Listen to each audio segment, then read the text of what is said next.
అందరికీ నమస్కారం అండి. ఈరోజు మనం బాణగిరి వసుంధర గారు రచించిన నాణానికి మరోవైపు అనే ఓ చక్కటి కథను విందాం. ఇక కథలోకి వెళ్దాం. ఈ నెలతో ఇంటిలోని క్లియర్ అవుతుందోయ్, రిలీఫ్గా వాలుకుర్చీలోకి జారుతూ అన్నాడు శ్రీకృష్ణ భార్య సత్యతో ఆమె ఇచ్చిన కాఫీ కప్పు అందుకుంటూ ఆ సాయంత్రం. అబ్బా, ఎన్ని రోజుల తర్వాత మన శాలరీ అంతా చేతికి అందుతుంది అంది ఆనందంగా సత్య. వాతావరణం చాలా ఆహ్లాదంగా ఉన్నట్టుందే, ఏంటి మమ్మీ విశేషం? అప్పుడే హాల్లోకి అడుగు పెడుతూ అన్నాడు వరుణ్. అతను ఇంజనీరింగ్ ఫైనల్ ఇయర్ చదువుతున్నాడు. శ్రీకృష్ణ చిన్న కొడుకు అతను. ఇంతలో పెద్ద కొడుకు ఆనంద్ చేతిలో స్టెత్, భుజంపై కోటుతో స్టైల్గా వచ్చాడు. హాయ్ మామ్, హాయ్ డాడ్, అంతా మంచి మూడ్లో ఉన్నట్టున్నారు, ఏంటో విశేషం అన్నాడు చేతిలోని స్టెథోస్కోప్ను, కోట్ను అక్కడే ఉన్న గ్లాస్ టేబుల్ పైన పెడుతూ. హాయ్ ఎవ్రీబడి, ఒకవైపు విష్ చేస్తూనే కాఫీ మామ్ అంటూ అరిచింది అప్పుడే కాలేజ్ నుండి వచ్చిన మమత. ఆమె శ్రీకృష్ణ కూతురు. బిఎస్సీ ఫైనల్ ఇయర్ చదువుతోంది. సోఫాలో ఒక పక్కగా కూర్చుంది అలసటగా. ఇప్పుడే తెస్తాను. తల్లి సత్య లోపలికెళ్ళింది కాఫీ కలపడానికి పిల్లల ముగ్గురికి. ఏంట్రా మీ కాలేజీ కబుర్లు అంది తన పక్కనే సోఫాలో కూర్చుంటున్న ఆనంద్ కేసి చూస్తూ. ఏముంటాయి, అమ్మాయిలు అష్టావధానులు, జలసీగా అంటూ నాలిక ఖర్చుకున్నాడు తండ్రిని చూసి వరుణ్. తమ్ముడి వైపు చూస్తూ ఉడుక్కున్నాడు ఆనంద్. ఇవేమీ పట్టనట్టు తన్మయత్వంతో కాఫీ తాగుతున్నాడు తండ్రి శ్రీకృష్ణ. కాఫీ కప్పులతో వచ్చింది సత్య. తలా ఒక కప్పు అందించింది పిల్లల ముగ్గురికి. కూర్చో మామ్ అంటూ తన పక్కగా చోటిచ్చింది మమత కాస్త జరుగుతూ. ఈ పూట ప్రసార విశేషాలేమిటి అంది మమత. మన ఇంటిలోనూ పూర్తిగా తీరిపోయింది. మీ నాన్నగారు చాలా సంతోషంగా ఉన్నారు. ఇదే విషయం అందావిడ నవ్వుతూ. మమ్మీ, ఐడియా, మనం డబుల్ స్టోర్డ్ కన్స్ట్రక్షన్ చేస్తే తండ్రి వైపు చూస్తూ అన్నాడు ఆనంద్. ఉలిక్కి పడ్డాడు శ్రీకృష్ణ. 20 ఏళ్ల తన పాటలు గుర్తుకొచ్చాయి ఒక్కసారిగా. ఆనంద్ ఐడియా చాలా బాగుంది మమ్మీ, డబుల్ స్టోర్డ్ బిల్డింగ్ ఎంత బాగుంటుందో. వరుణ్ సపోర్టు అన్నకు. ఫెంటాస్టిక్ అరిచింది ఇద్దరన్నయ్యల ముద్దుల చెల్లెలు మమత. అమ్మో, కుదరదేమోరా, మళ్లీ డబ్బు ఇబ్బందులు పడలేము అంది సత్య. కాని ఆమె మనసు అడుగు పొరల్లో నిక్షిప్తమైన కోరిక కూడా అదే. ఏమండి, ఏమంటారు? అవునంటే బాగుండుననే ఆశ ఆమె కళ్లల్లో. ససేమిరా కుదరదు, ముందు ముందు బోలెడు ఖర్చులున్నాయి, నా వల్ల కాదు ఖండితంగా అన్నాడు శ్రీకృష్ణ. మనసుండాలే గాని మార్గం ఉండదా ఏంటి అన్నాడు ఆనంద్ కాస్త నిష్ఠూరంగా. మళ్లీ లోన్ ఇస్తారు కదా డాడీ, మీకింకా 8 ఏళ్ల సర్వీస్ ఉంది కదా. మా ఫ్రెండ్ వాళ్ళ ఫాదర్ అట్లాగే కట్టారు. క్రింది పోర్షన్ అంతా అద్దెకిచ్చి పైన ఉంటున్నారు. ఆ దర్జాయే వేరు అన్నాడు వరుణ్. ఒకరి సంగతి మనకనవసరం. మీ చదువులు, మమత పెళ్లి, వీటి మాటేమిటి? ఇంటి దర్జాతో ఇవన్నీ తీరుతాయా? స్థిరంగా అన్నాడు శ్రీకృష్ణ. ఎన్ని రోజుల్లాగా ఇప్పుడు తీరుద్దాం.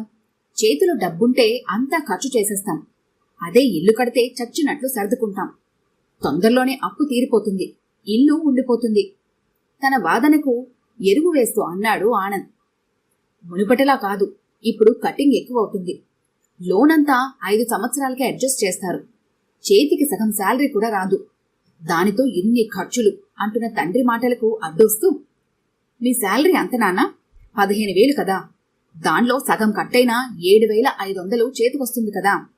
సరిపోతుంది కదా నాన్న అంది మమత గారాలిపోతూ. అమ్మా మమత, పేరుకు 15,000 చేతికొచ్చేది 8,000. హౌసింగ్ లోన్ తీరిపోయినా మిగతా లోన్స్ ఉన్నాయి కదా. మళ్లీ హౌసింగ్ లోన్ తీసుకుంటే ఎంత కట్ అవుతుందో నెలకు. సత్య రంగంలోకి దిగింది. 4,000 దాదాపు సాలోచనగా చూస్తూ అన్నాడు శ్రీకృష్ణ. చేతికి వచ్చేది 4,000. చూడు, ఫోన్ బిల్లు, కరెంటు, మిల్క్, వీటికి మాత్రమే సరిపోతుంది. మరి మిగతా ఖర్చులు మాటేమిటి ప్రశ్నించాడు శ్రీకృష్ణ. నానా, క్రింది పోర్షన్ రెంట్కిద్దాం, 2,000 వస్తుంది కదా. ఇక మిగతాది ఎలాగో సర్దుకుందాం వరుణ్ అన్నాడు. ఎలాగో అంటే ఎలా ప్రశ్నించాడు శ్రీకృష్ణ. మేమంతా హెల్ప్ చేస్తాం నాన్న. ఈ సంవత్సరంతో నా ఎంబీబీఎస్ అయిపోతుంది కదా. ఏదైనా నర్సింగ్ హోంలో జాబ్ చేస్తూ పీజీకి ప్రిపేర్ అవుతాను, మీకే కష్టం లేకుండా ఆత్మవిశ్వాసంతో అన్నాడు ఆనంద్. అవును డాడీ, ఈ సంవత్సరంతో నా చదువు అయిపోతుంది కదా. ఏదైనా మంచి కంపెనీలో ఉద్యోగానికి ట్రై చేస్తాను అన్నాడు వంత పాడుతూ వరుణ్. అవసరమైతే నేను ఉద్యోగం చేస్తాను అంది మమత. సరే అనండి, నాకు కూడా డిగ్రీ ఉందిగా, నేను ఏదైనా స్కూల్లో చేరుతాను అంది సత్య. ఆలోచించాలి అని మాత్రం అనగలిగాడు శ్రీకృష్ణ. ససేమిరా కుదరదు అన్నవాడు కాస్త ఆలోచించాలి అనేసరికి నిక్షిప్త కోరిక మళ్లీ మెల్లగా మొలకెత్తడం మొదలుపెట్టింది సత్య మనసులో. ఇంతటితో ఈ ప్రసారం సమాప్తం. తిరిగి భోజనాల టైంలో కలుసుకుందాం మరిన్ని విశేషాలతో. తన హాస్య ధోరణిలో అంటూ కాస్త ఉత్సాహంగా వంటగదిలోకి వెళ్ళింది సత్య వంట ప్రయత్నానికై. మెల్లగా ఎవరి రూంలోకి వాళ్ళు జారుకున్నారు. రాత్రి భోజనాల టైంలో మళ్లీ సమావేశం. ప్రతిపాదనలు, పొదుపులు, చర్చ కొనసాగింది. ఏమాలోచించారండి పిల్లలు చెప్పిన విషయం గురించి? నెయ్యి వడ్డిస్తూ అంది సత్య. భర్త ఎక్కడ కాదంటాడో అనే భయం ఆమె గొంతులో. ఓకే అనేయండి నాన్న. ఏకకంఠంతో పిల్లలు అమితమైన ఉత్సాహంతో అన్నారు. చెప్పడమంత సులభం కాదు డబ్బు ఇబ్బంది అనుభవించడం, గంభీరంగా అన్నాడు శ్రీకృష్ణ. ఖర్చులు తగ్గించుకుందాం అన్నాడు వరుణ్ వంకాయ కూర కలుపుకుంటూ. ఎలా? ఏం ఖర్చులు తగ్గిస్తావు? సాలోచనగా అన్నాడు శ్రీకృష్ణ. Phone bill తగ్గిద్దాం. ముఖ్యంగా ఆనంద్ ఫోన్ కాల్స్ కట్. నన్ను తన కాలేజ్ దగ్గర డ్రాప్ చేస్తూ హాస్పిటల్కు వెళ్తాడు. ఒకే బైక్లో వెళ్తే పెట్రోల్ ఖర్చు తగ్గుతుంది. మమత డ్రెస్సులు కొనదీసారి. మమ్మీ కిచెన్లో పొదుపు చేస్తుంది. మీరు కూడా. నీళ్లు నమిలాడు తండ్రి వైపు చూస్తూ వరుణ్. ఒక్కసారి వరుణ్ వైపు చూసి పెరుగు వడ్డించుకున్నాడు శ్రీకృష్ణ. సరే, మీరంతా కోఆపరేట్ చేస్తానంటే అలాగే చేద్దాం. రేపే ఆఫీస్లో లోన్కి అప్లై చేస్తాను అన్నాడు శ్రీకృష్ణ కాస్త ఉత్సాహంగా. అందరూ ఆనందంగా భోజనాలు ముగించారు. 4 రోజులు గడిచాయి. లోన్ శాంక్షన్ అయింది శ్రీకృష్ణకు. ఐడియాలన్నీ ఆనంద్ వరుణ్వి. దాని ప్రకారం ఇంజనీర్ ప్లాన్ వేశాడు. కాంట్రాక్టర్ను మాట్లాడుకున్నారు. చకచకా గోడలు లేచాయి. పనివాళ్ల దగ్గరుండి అన్ని ప్లాన్ ప్రకారం కట్టిస్తోంది సత్య. 6 నెలల్లో ఇల్లు పూర్తయింది. సింపుల్గా, ఆధునికంగా చాలా బాగుంది ఇల్లు. ఆ రోజు గృహప్రవేశం. బంధువులు, స్నేహితులు చాలా మంది వచ్చారు. ఎంత బాగుందమ్మా ఇల్లు, పొందికగా చాలా బాగా కట్టించావు అన్నారు సత్య నాన్నగారు. క్రెడిట్ అంతా తన కూతురుదే అన్నట్లు. దగ్గరుండి కట్టించాను నాన్న. ప్లాన్ అంతా ఆనంద్ వరుంది. కట్టించడమంతా నేను. ఉదయం 6 గంటలోగా ఇంటి పనంతా ముగించుకొని అప్పటి నుండి సాయంత్రం 6 వరకు పనివాళ్ల దగ్గరే ఉండి కట్టించాను. వాళ్ళు ఒక పట్టాన మాట వినరు. తను ఎంత కష్టపడింది చెప్పుకుపోతుంది ఉత్సాహంగా సత్య. గట్టిదానివే సత్య. పిల్లల్ని బాగా చదివిస్తున్నావు. 2 అంతస్తుల మేడ కట్టావు. నీ ప్రోత్సాహం, సహకారం లేకుంటే మీ ఆయన ఇంత వృద్ధిలోకి వచ్చేవాడా? చాలా కష్టపడ్డావు, అన్నీ సాధించావు అంది సత్య తల్లి. పొంగిపోయింది సత్యభామ. తల్లికి బొట్టు పెట్టి చీర రవిక ఇచ్చింది. ప్లానంతా నా మనవళ్లదేనట. 4 లక్షలైందట ఖర్చు. కాని 6 లక్షలు పెట్టినట్టుగా ఉంది బిల్డింగ్. గర్వంగా మనవళ్ల వీపు తడుతూ బంధువులతో అంటున్నాడు శ్రీకృష్ణ తండ్రి. మా కృష్ణ ఇలా పైకి వచ్చాడంటే కారణం మా మనవరాలేనమ్మా. అది పుట్టినప్పటి నుండి మా వాడికి అదృష్టం కలిసొచ్చింది అంది నాన్నమ్మ తన మనవరాలని మురిపెంగా చూస్తూ. బుర్రలంటే మీ ఇద్దరివే. ఏం డిజైన్ చేశారా? గ్రాండ్ లుక్ వచ్చింది ఇంటికి. ఆఖరి ఐటెం ఐస్ క్రీమ్ తింటూ అంటున్నారు ఆనంద్ వరుణ్ ఫ్రెండ్స్. మమత తన ఫ్రెండ్స్ కు ఇల్లంతా చూపిస్తూ హడావిడిగా ఉంది. ఫ్రెంచ్ విండోస్, దాని ముందు లాన్, హాల్లో పిల్లర్స్ అన్నీ పరీక్షగా చూస్తూ పొగడేస్తున్నారు అంతా. ఘనతంతా తనదే అన్నట్లు పొంగిపోయింది మమత. ఘనంగా ఫంక్షన్ ముగిసింది. ఫ్రెండ్స్ అంతా వెళ్లిపోయారు. బంధువులు మాత్రం ఒక వారం రోజులుండి వెళ్లారు. రోజులు గడుస్తున్నాయి. ఆ రోజు ఉదయం లెక్కలతో కుస్తీ పడుతున్నాడు శ్రీకృష్ణ తన రూంలో. అనుకున్న దానికంటే ఆర్భాటంగా కట్టినందుకు 50,000 ఎక్కువైంది ఖర్చు. అనుకున్నట్టుగానే క్రింది పోర్షన్ అద్దెకిచ్చారు. లోన్ కట్టింగ్ 4,000, అద్దె 2,000 వస్తుంది. మిగతా 2,000 ఎలా సర్దాలి? అదనంగా అయినా 50,000 అప్పు ఎట్లా తీర్చాలి? ఇవి శ్రీకృష్ణ సమస్యలు. ఆనంద్, నేను వస్తున్నా. నన్ను మా కాలేజ్ దగ్గర డ్రాప్ చేసి వెళ్ళు అన్నాడు వరుణ్ గబగబా తయారవుతూ. నాకు కుదరదురా వరుణ్. ఈ రోజు నుండి నా పోస్టింగు నీలోఫర్లో. నేను షార్ట్కట్లో వేరే రూట్లో వెళ్తాను. తన గర్ల్ ఫ్రెండ్కు లిఫ్ట్ ఇస్తానన్న సంగతి గుర్తొచ్చి అన్నాడు ఆనంద్. హడావిడిగా క్రిందకి వెళ్లి స్కూటర్ స్టార్ట్ చేశాడు.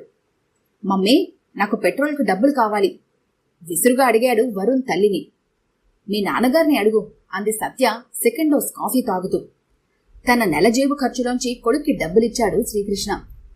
ఒకరోజు సాయంత్రం ఫోన్ దగ్గర వరుణ్. ఒరే కళ్యాణ్, ఈరోజు మన క్లాస్లో భలే తమాషా జరిగింది. మన అంబాసారుకు సీనుగాడు పచ్చగడ్డి చూపాడట. క్లాసుకు వచ్చినప్పటి నుండి మండిపడ్డాడు అందరి మీద. నువ్వు మిస్ అయ్యావురా. ఇక మన మిస్టర్ షేక్స్పియర్ లేడు, ద వన్లీ థింగ్ అంటూ మొదలు పెట్టాడురా. ఆయన ఇంగ్లీష్కు విరగబడి నవ్వారంతా. ఆ రోజు కాలేజీ కబుర్లన్నీ కాల్ చేసి మరీ చెబుతున్నాడు వరుణ్ ఆ రోజు ఆబ్సెంట్ అయిన తన ఫ్రెండ్కు. ఉండబట్టలేకపోయాడు శ్రీకృష్ణ. వరుణ్, ఫోన్ పెట్టాయి. అవన్నీ అవసరమైన విషయాలా? బిల్ మోపెడవుతుంది. ఎట్లా కట్టాలనుకుంటున్నావు అన్నాడు కాస్త తీవ్రంగా. సారీ డాడీ అంటూ ఫోన్ పెట్టేసి తన రూంలోకి వెళ్లిపోయాడు చిన్నబుచ్చుకుని. ఏదో కాస్త ఫ్రెండ్తో సరదాగా మాట్లాడితే ఏంటండి మీరు? ఎంతవుతుంది మహా? లోకల్ కాలే కదా, ఎంత చిన్నబుచ్చుకున్నాడో చూడండి అంటూ కొడుకు వెనకాలే వెళ్ళింది సత్య. కొడుకు అలక తీర్చాలిగా, కన్నతల్లి కదా మరి. 2 నెలలు గడిచాయి. ఆ సాయంత్రం, మమ్మీ నా రిజల్ట్స్ వచ్చాయి, మంచి ర్యాంక్ వచ్చింది, ఎంసీఏలో జాయిన్ అవుతాను, నా ర్యాంకుకు మంచి ప్రైవేట్ కాలేజీలో సీట్ వస్తుంది అంది మమత. డిగ్రీ తర్వాత ఉద్యోగం చేస్తానన్న వాగ్దానాన్ని పక్కన పెట్టేసి ఎంసీఏ ఎంట్రన్స్ కు ప్రిపేర్ అయి సీటు తెచ్చుకుంది. ఏమండి, మమతని ఎంసీఏలో చేరుద్దామండి.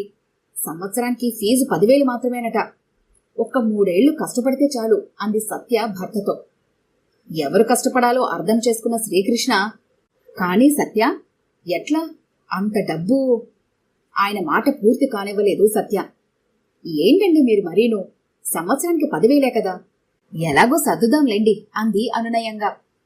చిన్న సవరణ డియర్, సర్దుదాము అనే బదులు సర్దండి అను, సరిపోతుంది అన్నాడు శ్రీకృష్ణ. ఏమైనా తప్పదండి అంది సత్య కాస్త గిల్టీగా ఫీల్ అవుతూ. పోనీ నేను ఉద్యోగం చేద్దామంటే ఇంటి మెయింటెనెన్స్ తోనే సరిపోతుంది. కొత్త ఇల్లాయే, తెల్లని tiles flooring, on plants, furniture అంతా మెయింటైన్ చేయకపోతే ఏం బాగుంటుంది? పెళ్లి కావాల్సిన పిల్ల ఉంది ఇంట్లో, ఇల్లు నీట్గా లేకపోతే ఏం బాగుంటుంది అంది సత్య తను మాట తప్పినందుకు సంజాయిషి ఇస్తూ.